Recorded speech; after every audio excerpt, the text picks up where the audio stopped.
What's going on, guys? Welcome to another episode of the Start Thinking Forward podcast. Today, we have a special guest today. So, Josh, you're on the line. So, let's have a little chit chat real quick and introduce yourself and let us know a little bit about yourself. Yeah, absolutely. So you and me, Brandon, we're both military vets. I had 5 years in the United States Navy as a U.S. Navy journalist way back when, during the original Desert Storm. And I had the unique opportunity, if anyone's ever seen the movie Good Morning Vietnam, to have been mentored by Adrian Cronauer. And I don't mean Miyagi, where we spent lots of time together. He came in a couple of times and spent some time with us and really shared a powerful message about serving audiences and what a sacred obligation that is, and what a powerful opportunity that is to do good in the world and to truly help people and to save lives, which of course is kind of part of his story, of which history kind of vindicated him on, even though he had to make some hard choices.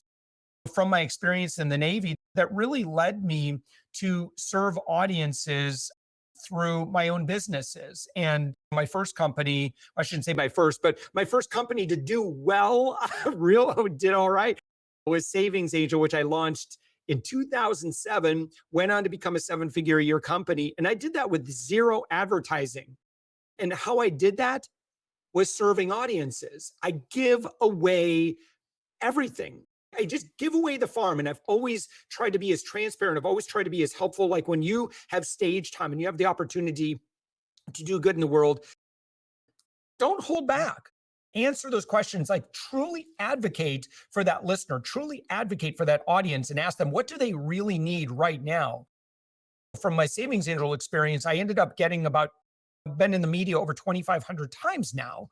And those media appearances led to me serving in my local startup community. That was intentional. I was able to serve on boards, do a lot of pro bono work in our local community. Veteran owned, a lot of working with military veteran owned business owners, helping them get some PR for their business. Minority owned, women owned businesses, just participating in a way where we could provide equal access to the starting line for all entrepreneurs, so that we all can have access to the free enterprise system. And that's where my influence came about. I wasn't intending on starting another company, but lo and behold, that's what happened when you just get out there and doing good stuff. And so up my influence today, we work primarily with agencies, consultants, coaches, B2B service providers. And what I do, and I'm pretty good at, I'm pretty average at a lot of stuff in life, but if there's one thing I'm probably one of the best on the planet at, is filling sales schedules with exceptionally qualified guests. And I'm a huge fan. I'll open up the playbook and I had to break it all down exactly how I do what I do everything. But I'm a huge fan of leading with generosity. I'm a huge fan of leveraging platform. And I'm also pretty keen on earning proximity, authority being one of those tools. So there's a lot of elements I just introduced right there, and we can get as tactical as you like. So I know today's topic is about why serving a large audience is key to business growth. So I want to dive deep in that. Our operations here, we're a SaaS operation, and we're targeting a lot of local businesses, especially dentistry, lawyers' offices, a lot of HVAC, like just people that are trying to grow their business at a local level. So that's what we do. So when you start saying why serving large audience is the key to business growth, and I think I've seen some material also where you build it off of talking to audience. You just built your business off, keep going to multiple groups and talking. Can you share a little bit more light on that? Yeah, so, and I want to be sensitive to the friend that's listening to our conversation right now saying, yeah, duh, sir, getting in front of a lot of people, of course, that's going to help me in business. I'm more interested in how to get that, which I'm happy to share exactly what I did step by step. But so here's the thing, and this is a really important, we'll talk about this first, is we need to be very honest about where the minds of consumers are today. And for 15, 16 years, since 2007, I have served as a consumer advocate and I teach to consumer skills. I study consumer behavior. And one book that I'll give a shout out to, I think that has done really great work on where consumers' brains are, is a book called Marketing Rebellion by Mark Schaefer. And what Mark will illustrate is exactly what we all know, or those who study this. And I think we would all agree with this, is that consumers have never been more protective of their attention. Consumers have never been more skeptical. Consumers have never been more protective of their time when it comes to being sold at. Why is this the case? It's because populations have been experimented upon like never before when it comes to the access that marketers have had to our attention. What's happened now is you've created a population that has just been inundated with ads like never before. What do you think is going to happen? Marketers have, it's like a swarm of locusts that have come and just completely decimated the crops. There's nothing left. Audiences don't want to be sold at, period. And so if you as a marketer, you as a business owner, you're doing the best that you can, right? And the current thinking or current folks that you've been following have said, here's your strategy. You just want to spray and pray. You just want to keep slamming out those emails. You just want to keep sliding into those DMs and get right to the point and start selling at people. And you're going to be able to get a percentage of a percentage, and that's good enough. Keep on doing it. Or dump a bunch of money into ads and just inundate, blanket the market with advertising. I'm not saying you shouldn't advertise, but you need to understand that it's a lot harder today than it was even 5 years ago. It's really hard today. So if you, in particular, and I want to get a little targeted here, to the folks that I typically serve the most, and these would be agency owners, consultants, coaches, B2B service providers. You're offering generally larger ticket engagements. Your sales style is consultative. Your sales style is relationship oriented. God bless you. That's who I work with. And we have over 200 clients, and that's who we serve. But what we do is we say, listen, we need a better, non-interruptive, non-spammy, non-slimy way of getting you more conversations. Because, and this is a really important point, Brandon, for those of us, again, who are in the agency world or coaching or whatever, where does revenue come from? Revenue comes from closed sales. You just have to write more business if you want to drive more revenue. It's not going to come from other. It's your main driver if you do account-based sales and consultative selling. So you need to close more deals. To close more deals, you need to have more sales conversations. To have more sales conversations, I would argue that the best way to do that is you just need to be building more meaningful relationships with exceptionally qualified dream connections, partners, people that are qualified. Stop selling to people that don't have money. Stop selling to people that are below. They're just constantly running. They're tire kickers. That's not a good use of your time, and it's not a good use of their time either. And it's frustrating. It feels icky. So instead, what we want to do is we want to make sure that we're associating. You want to go where you're welcomed, not where you want to go where you're celebrated, not tolerated. Exactly. Right? And yeah. So just put a cherry on that note, to get more meaningful relationships, you just simply need to have a lot more irons in the fire. And so the way to invite more people into your life is you're going to need to lead with generosity. There's another book recommendation, and this is the number one book recommendation I recommend it several times a week. Every time I'm on a podcast, I'm talking about this book, and it's by Bob Berg, and it's called The Go-Giver, right? You can either read the original red one, the green one's pretty on point. Go-Givers sell more. I don't work for Bob. I don't work for Mark. I'm happy to give praise in lots of other places because these are the folks that have mentored me. And so and as you could tell, like, this guy likes to celebrate other people. That's a big part of this. But what I would say is that today, you have to lead with generosity. You have to lead with what, if you're truly advocating for somebody else, do they really want to jump on a discovery call with you just because you slid into their DM? Like, you might be the greatest service provider in the world, but because they don't know you, it's a non-starter. If you spam me, I have layers of protection to keep me, team members and systems and automation and spam filters, like everything to keep me focused on what I need to be focused on. Most busy business owners and decision makers are the same way. They are really protective of their time and attention. So we have to understand this. So you have to reach out with something that is a no-brainer. It's that and it fits exactly with who your folks are, what they actually want at this point.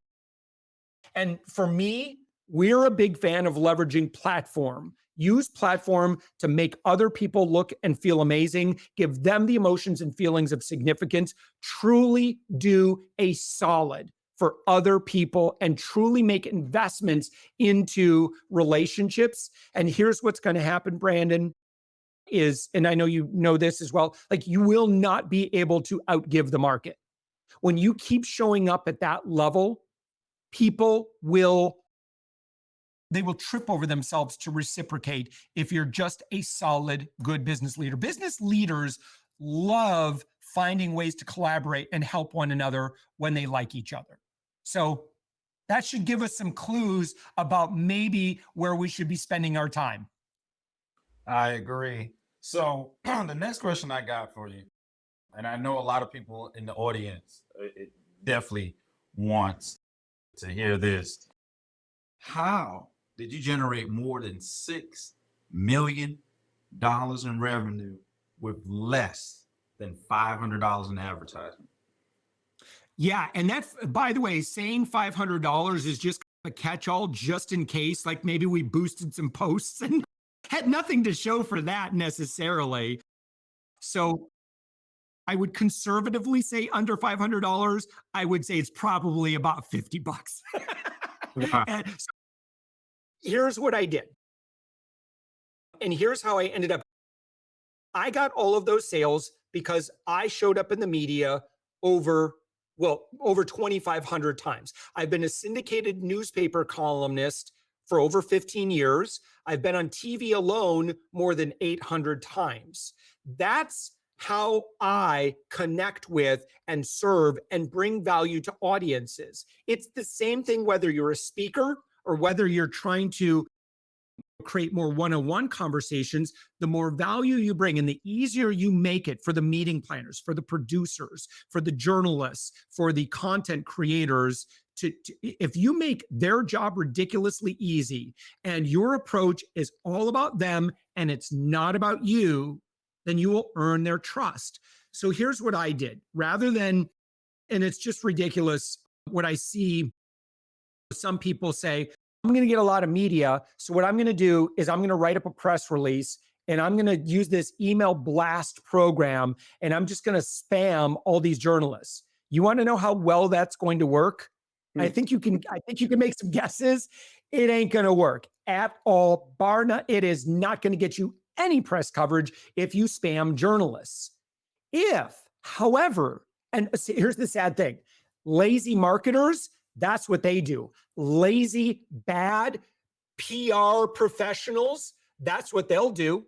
And in fact, I spoke on this very specifically at Social Media Marketing World, and I think I have the distinct privilege of being one of the most polarizing speakers they've ever had because I really took the PR industry to task. Okay, it is all about understanding what are the needs of that TV show, of that news program, of that producer, that morning show producer. What do they need? So what I did is I called a meeting and I said, listen, I would love to advertise. I don't have budget, but what I do have is a particular set of skills, right? Which is like Liam Neeson, and skills that make me very valuable for people like you.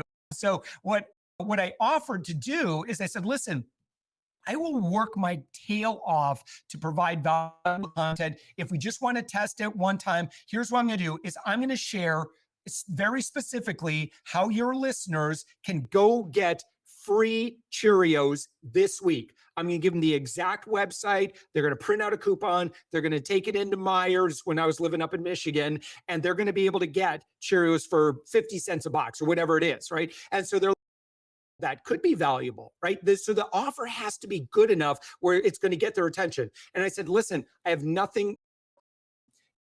I don't need to sell my thing. I am I'm cool. I'm just here to serve, and I'm here to make the world a better place. Again, when you show that level of trust in audiences, when you show that level of trust in your partners, it's like that kind of like thing. It's like, if you want to get to a stalemate real quick, start arguing politics or religion with someone and tell them how you're right and they're wrong. Yeah, good luck with that. Because that ain't going to get anywhere.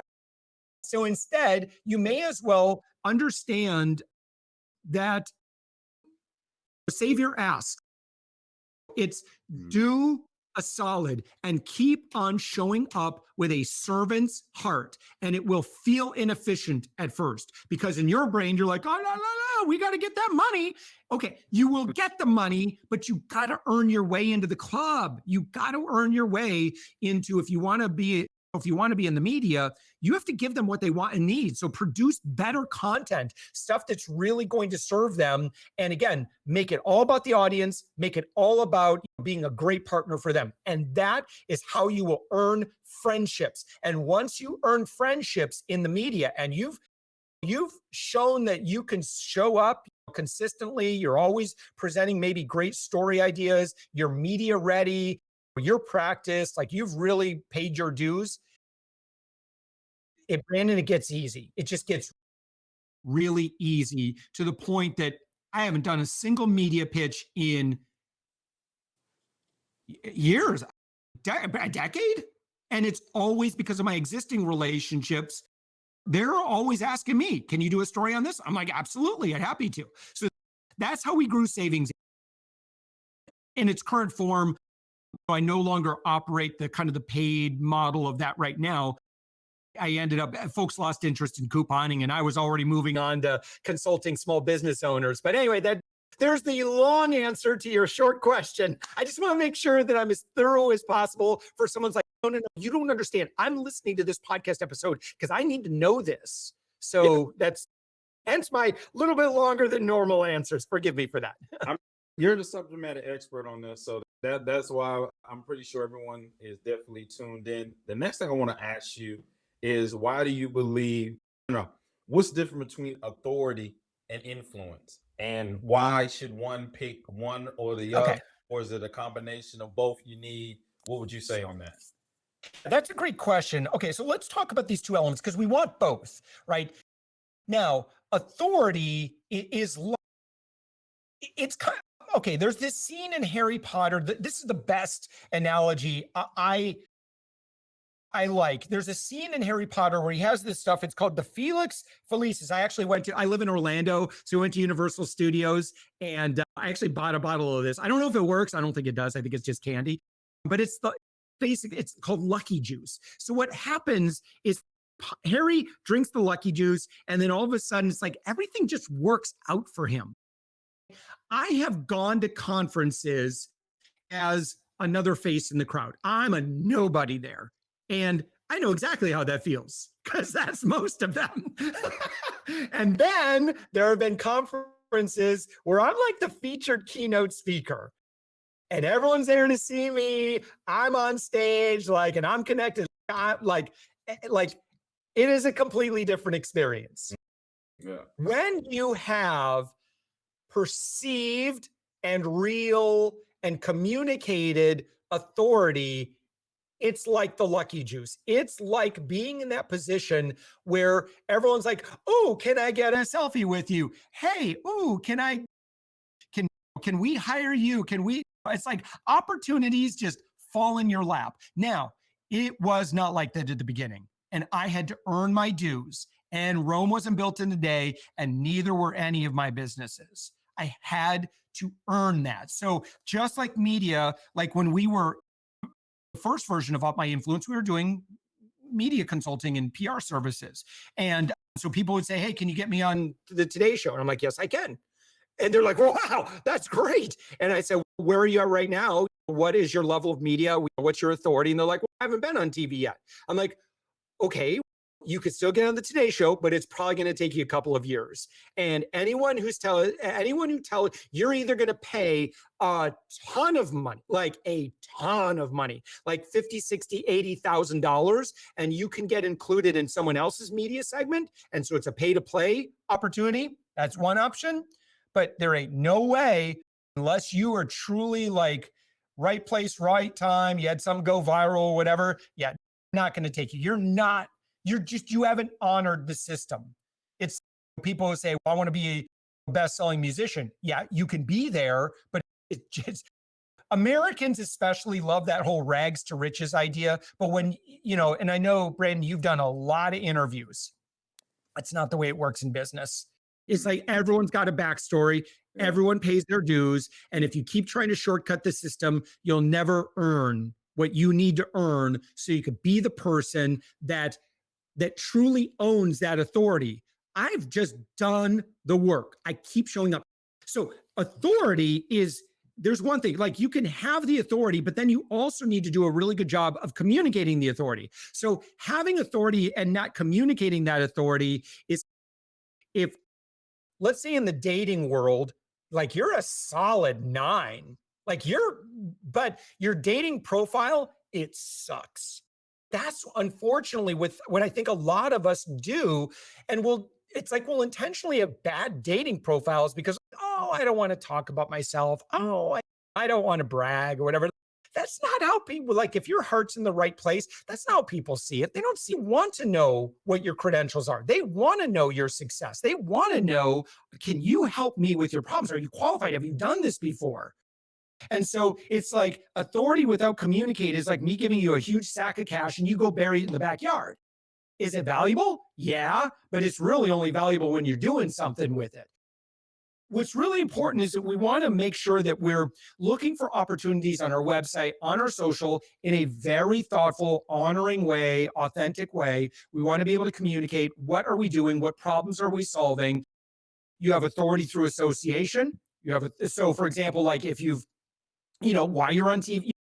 That's why media credentials still work. It's when people say, "Oh no, that stuff doesn't." It does. Like when you say "as seen on CNBC," you might hate CNBC, but you're still going to recognize that CNBC has authority because you were on CNBC. You have authority transference. You have authority through association. It's like I spoke for the Tony Robbins organization. You might not like Tony Robbins, but you're still going to say, if Tony's team said yes to Josh and had him speak to their business mastery audience, there's probably something going on with Josh that I should probably give him a little bit more consideration. It's authority through association.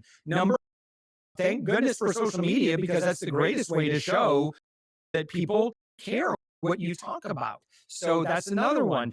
But influence is a little bit different, right? So influence comes from your ability to make change and make impact in the world. And I think influence with authority in the business world is ridiculously powerful. So influence is going to come when people continue to like what you have to say and they keep showing up, and then they recommend and refer you to other people. So influence, micro scale or macro scale here, we could think, or micro scale here, we could think about, let's say you're a realtor in your local market.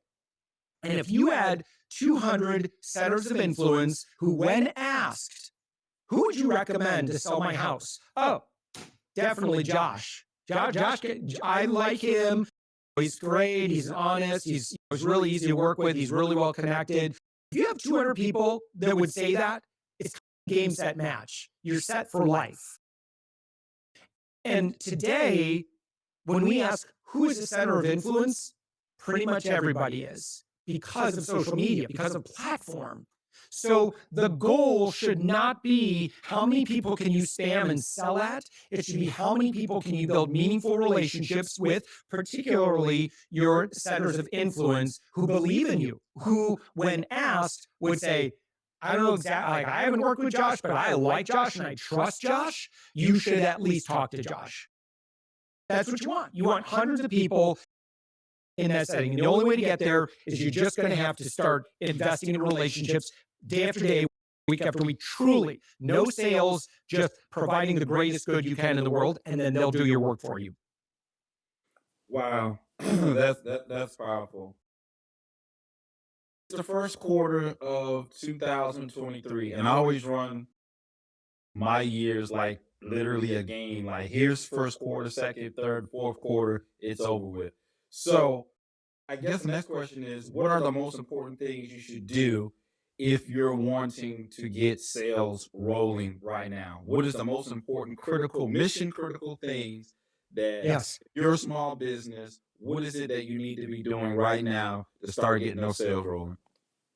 Yeah, more sales conversations. It's just, and it sounds like such a no-duh answer, so stick with me here.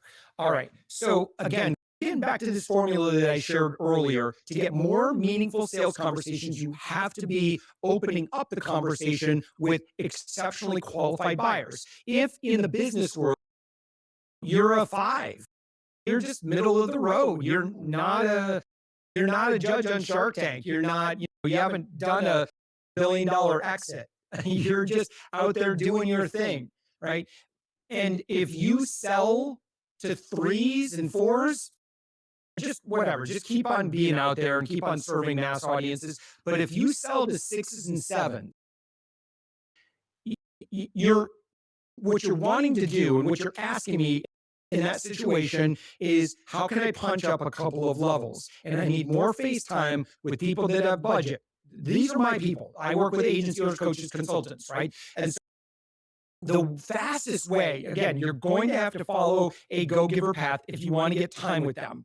Which I was looking over for my go-giver book right here. Just go listen to this book. It's awesome. All right. So then what I believe, I think that the tool that we all have access to, that I think is so underutilized today. So many people use platform and they use it to make themselves look good. And they use it to make it all about them. If you can take your platform and make it all about how to win friends, influence people, and just truly celebrate other people, you're going to find magic is going to happen. When you can make people feel amazing for their contribution in the world, when you can truly give to other people and shine the spotlight on them, it's like audiences appreciate that. The guest loves it. And if this guest is a center of influence, would you be willing to invest time and resources into that relationship? If you're not willing to do that, then we're at an impasse at this point. But if you are willing to do that, then I suggest you get pretty serious about this. So how can we use platform for good? Now, at my influence, I have a podcast. It's called The Thoughtful Entrepreneur. I've done over 1,500 episodes recorded, right? What you're hearing me do is I'm shining the spotlight on great business leaders. I want to make them feel awesome. I've got a good audience. I'm going to really do a solid for them, right? But you don't even have to have a big audience. And don't let me forget, I'll share an example of how to do this. But The Thoughtful Entrepreneur is me just making other people feel and look amazing. And guess what happens? At the end of those conversations, I say, let's grab some time. I don't know if I've got introductions. I don't know if maybe there's some opportunity for us to collaborate. I'd love to figure it out. And then I approach that relationship with, what else could I possibly do to help them? Right. And so that's what I'm looking for. Is it introductions? Again, some people like, Josh, when am I going to get paid? Just again, this is going to feel inefficient at the beginning, but when you recognize the caliber of people that you're now able to associate with, it gets real easy, and you just got to get a lot of these things going in your world, and then stuff will inevitably happen. So what you want is introductions. What you want is collaborations. What you want is it's two business. You want to get to a point where two successful business leaders are now saying, I like you, like me, we like each other, we're friends, we've got rapport, we've got the know and trust built up. Let's figure out what we can do together. Come maybe with some ideas, but approach it with curiosity. Do not approach conversations like this with an agenda to sell, or people are going to hate you. So you just have to be cool, and you have to keep showing up, always show up in generosity. Now, what we find, and again, with our couple hundred clients, is about 20-25% of the time, they end up doing direct business together. And then another 50% of the time, they end up doing other stuff together. Those are really good numbers, particularly if you sell big ticket, $10, $15, $20,000 on up, right? That is really good activity. And in fact, it makes the whole spray and pray, slamming people's DMs, cold email, cold calling, all this other stuff. Boy, it makes that stuff look like amateur hour. It really does. Because I don't like that. I don't like being sold to that way, but I love doing business with my friends. And often I end up hiring my podcast guests because I love what they do so much. I probably hire about once every 45 days. I'm gonna hire one of my guests for something. And about once or twice a week, they end up hiring me. Those are good numbers, man. That's all I do. I have been 100% inbound now. If you want to be 100% inbound, it's a good place to be. I've been 100%. So when we're recording this, I have been 100% inbound with my dream customers for 3 years, 2 months, and 2 days. November 18th, 2019. That's when I told the team, stop talking about the podcast.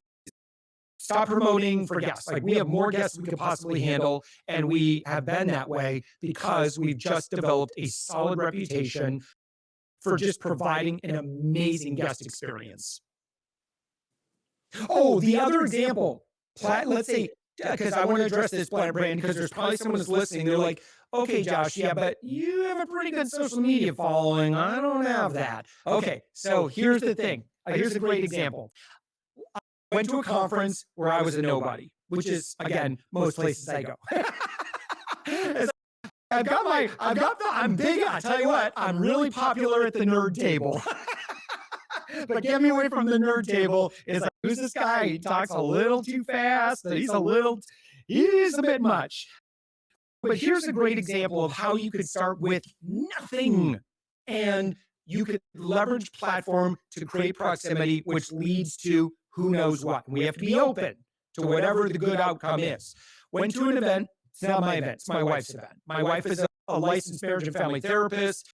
She works with a lot of mixed faith couples where one has been in a high demand religion and has left, and the other one wants to stay in that high demand religion. That causes a very unique thing that she does, a unique clientele that she works with. So she's at a conference where there's a lot of people like her. I'm a nobody. I'm just there to support her.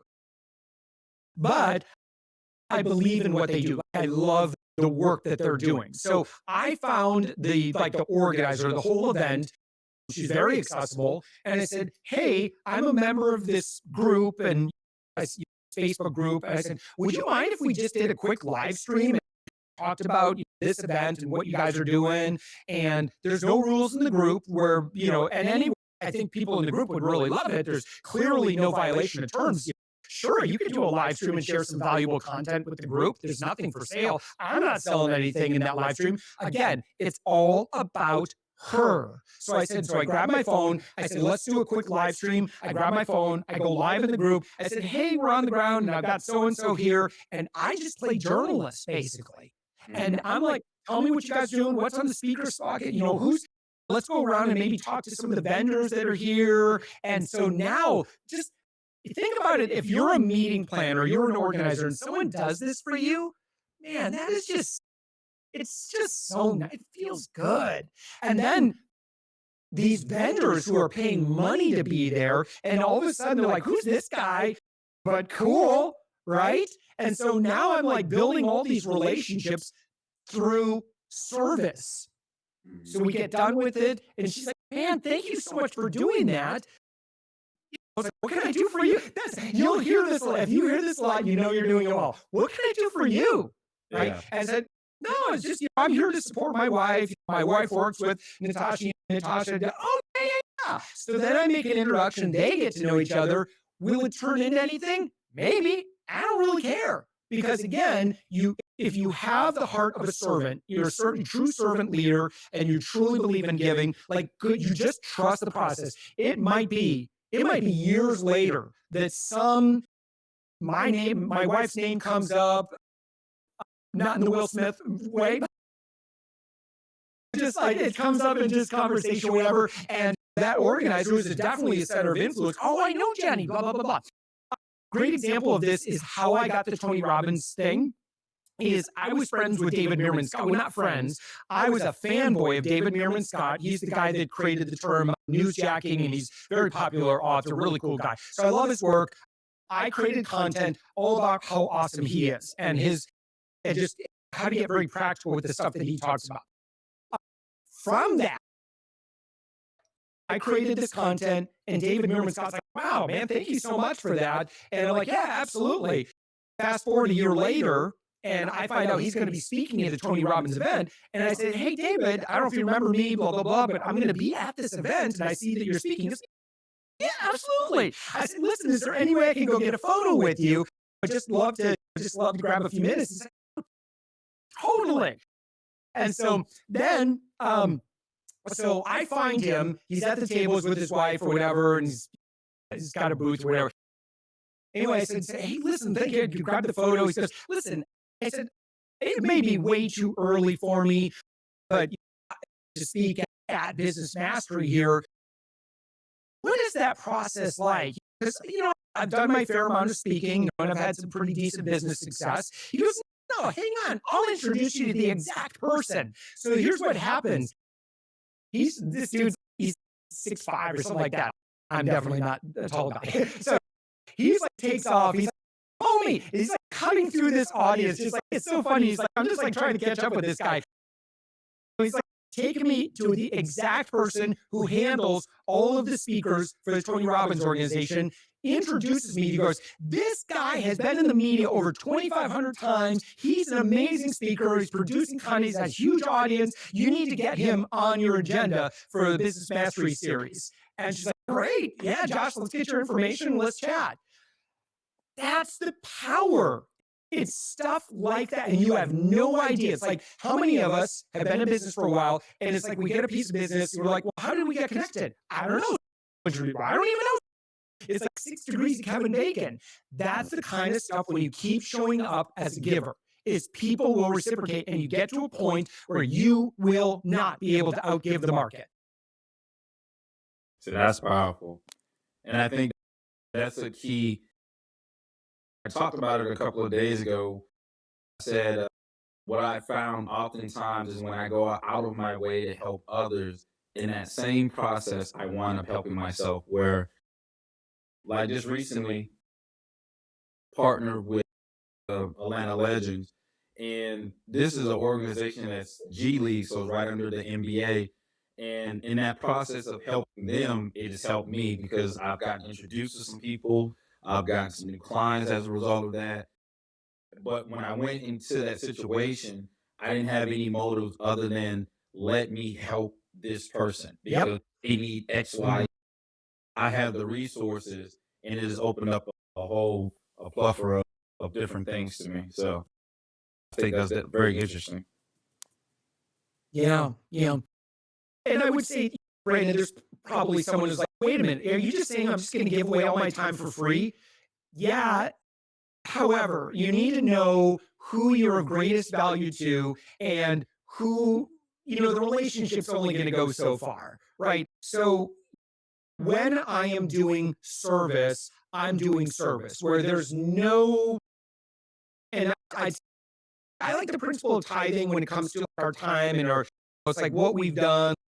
Let's Go help people who need your help. And just know that there is no expectation of them. It's like, it's like they say, should you ever lend money to family?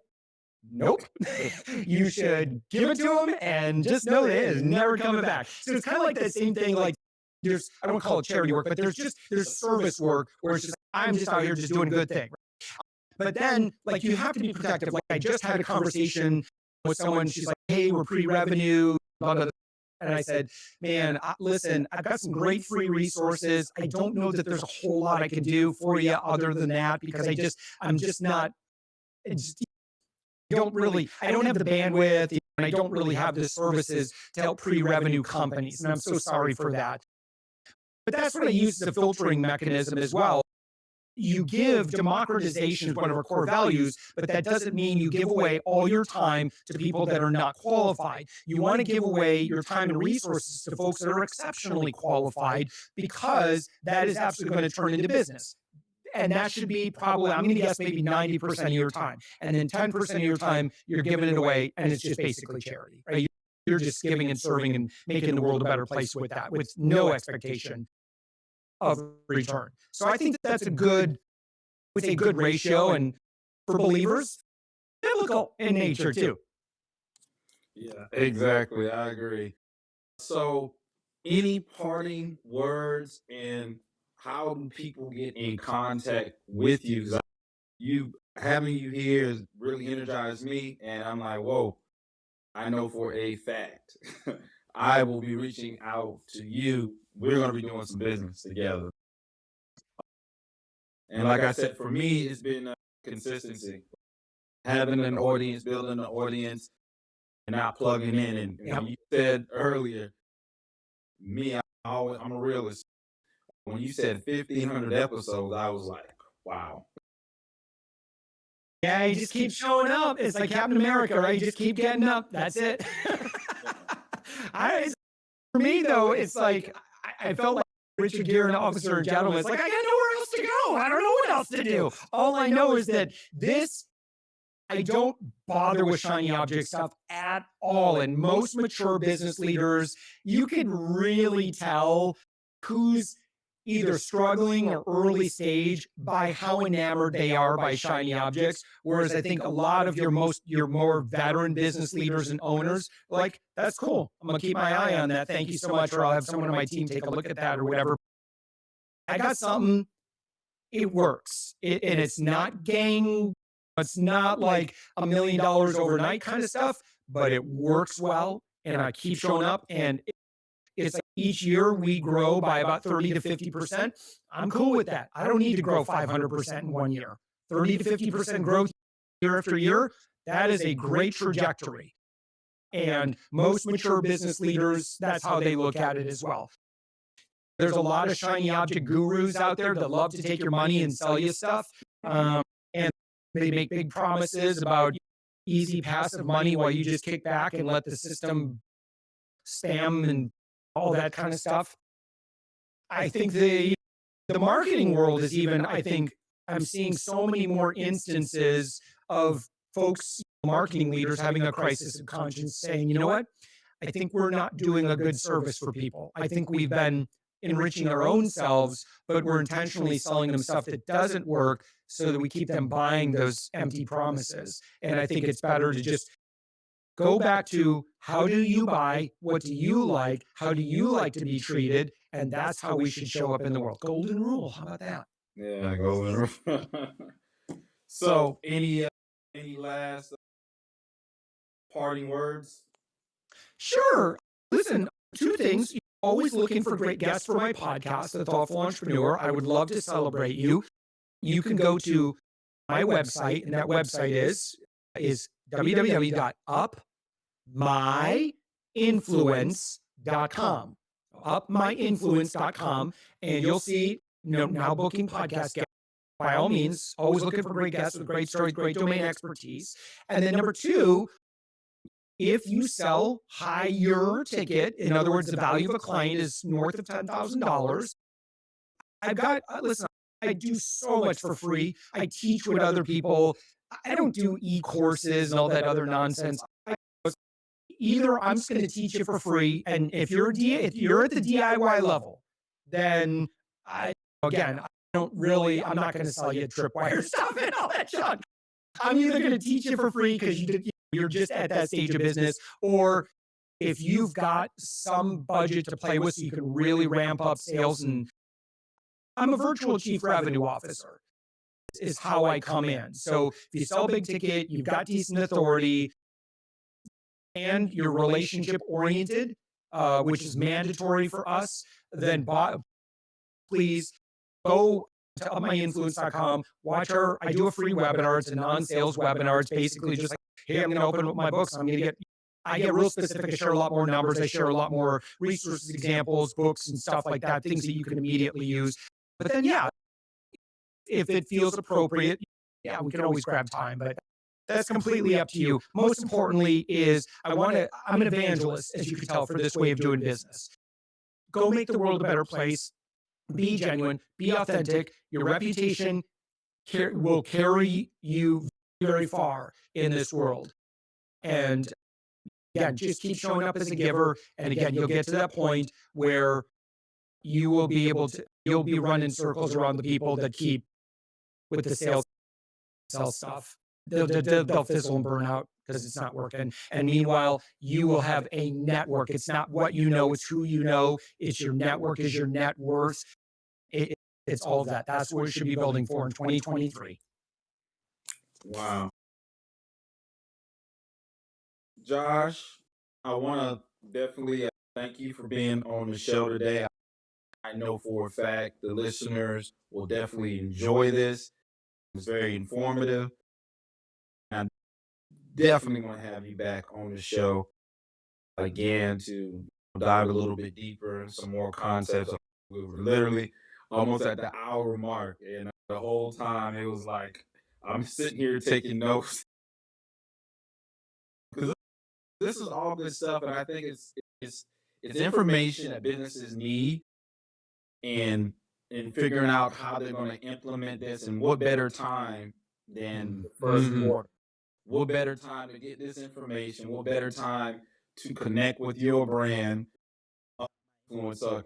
What better time to do it than now? Why it's the beginning of 2023? So many people said that they want to do it last year. Here's another opportunity for you to get in the game. And we got a subject matter expert here, Josh. I definitely appreciate you coming to the show today. Thank you so much for being here. Brandon, it's been my privilege. Thank you so much for having me. All right, thank